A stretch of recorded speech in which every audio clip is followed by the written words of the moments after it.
Buenos días, estudiantes de la institución educativa Rumbo al Triunfo.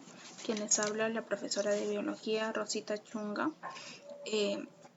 Este año vamos a comenzar de una manera diferente por la situación tan lamentable a nivel mundial que estamos pasando. Es importante que ustedes se queden en casa, se tomen las medidas necesarias, se laven las manos, usen de manera correcta el tapabocas si van a salir de su casa, y el uso de guantes, ¿no? Solo si sería muy necesario que salgan de casa. Si no, quedémonos en casa para colaborar, ya que a veces no nos afecta a las personas jóvenes, sino a las personas de mayor edad, ¿no? Un abuelito, un tío, a sus propios padres. Vamos a comenzar con lo que es introducción a la biología. La biología probablemente se dice que empieza en Grecia y Roma, ya que fueron las personas de ahí, los griegos y romanos, quienes comenzaron con esto. La palabra biología proviene del griego bios, que significa vida, y logo, que significa estudio. Fue acuñado también esta palabra hace más de 200 años. Se le atribuye a Gottfried, quien era un alemán que fue médico y estudió botánica. También al naturalista francés del siglo XIX, Jean-Baptiste de Monnet, y a Chevalier de Lamarck. Sin embargo, algunos científicos le han quitado un poco de crédito a los apuntes de Lamarck, ya que Gottfried había dejado un sinfín de apuntes y Lamarck habría tomado de estos, ¿no?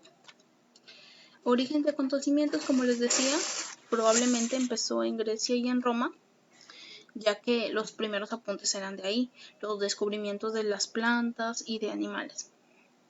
Luego se da la aparición de Galeno, quien fue considerado el primer fisiólogo de la historia, fue médico también. Este diseccionaba a los cerdos y a los monos, porque creía que estos tenían el mismo funcionamiento que nosotros. Sus apuntes estaban basados en estos. Nadie más se había atrevido a hacer nada sino Galeno, y con estos, ya que muchos datos eran erróneos también, pero era lo más cercano que teníamos al conocimiento de nuestro cuerpo en lo que es funcionamiento, ¿no? Luego aparece Plinio, quien escribe muchas enciclopedias, pero estas eran basadas en lo que él veía y en lo que él se imaginaba que ocurría en nuestro cuerpo, ¿no? Ya luego en la Edad Media, el hombre comenzó a coleccionar herbarios y bestiarios, ¿no?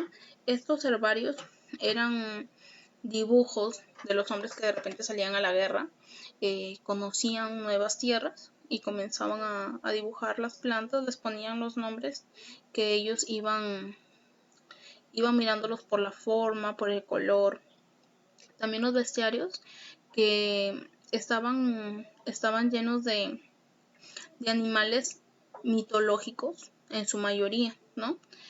Algunos sí, animales en los que más coincidían eran los animales, en los cocodrilos, en los leones, en las aves, pero también ellos ponían animales mitológicos como el unicornio, al que le tenían mucho respeto, porque para ellos era como un caballo del infierno, ya que lo tomaban como un animal muy violento. A los centauros, a los minotauros. Estos es el porqué de que los bestiarios tenían un poco de seres mitológicos, se debía a las influencias a la influencia de las corrientes literarias de esa época, ¿no? Como sabemos, muchas de estas obras literarias tenían mucho de imaginación, entonces las personas leían y en sus bestiarios incluían a estos animales. En el Renacimiento, que es una etapa que ocurre entre la Edad Media y la Edad Moderna, es ese trance, ya aparecen estudios más exactos acerca de las ciencias, porque aparecieron más investigadores, más personas, más curiosos que querían saber más, ¿no? También se fundan las bases de la anatomía y de la fisiología. Nadie había querido darle la contra a Galeno, nadie se había atrevido tampoco. Es 1300 años después cuando aparece Vesalio, aparece, como le decía, 1300 años después, donde aparece Vesalio, donde aparece Harvey, donde aparece Hunter. Estos se dedicaron al estudio de las estructuras de los animales. Vesalio se ocupó o se centró más que todo en el estudio del funcionamiento del cuerpo humano.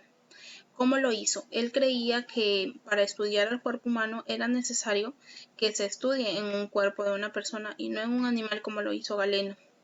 Entonces, Vesalio pedía a los familiares de las personas que morían, a los familiares de los difuntos, si él podía de repente hacerles un estudio, abría de estos cuerpos y dibujaba rápidamente lo que él podía observar.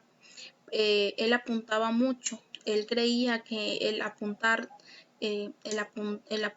lo que uno observaba detenidamente era muy importante para el descubrimiento de la anatomía y de la fisiología. Como les dije, ellos fundan, Vesalio, Harvey y Hunter, fundan las bases de la anatomía y de la fisiología. Ya con el invento del microscopio se da lo que es el estudio de las estructuras de las células, tanto animales como vegetales, y de cómo estaban compuestas.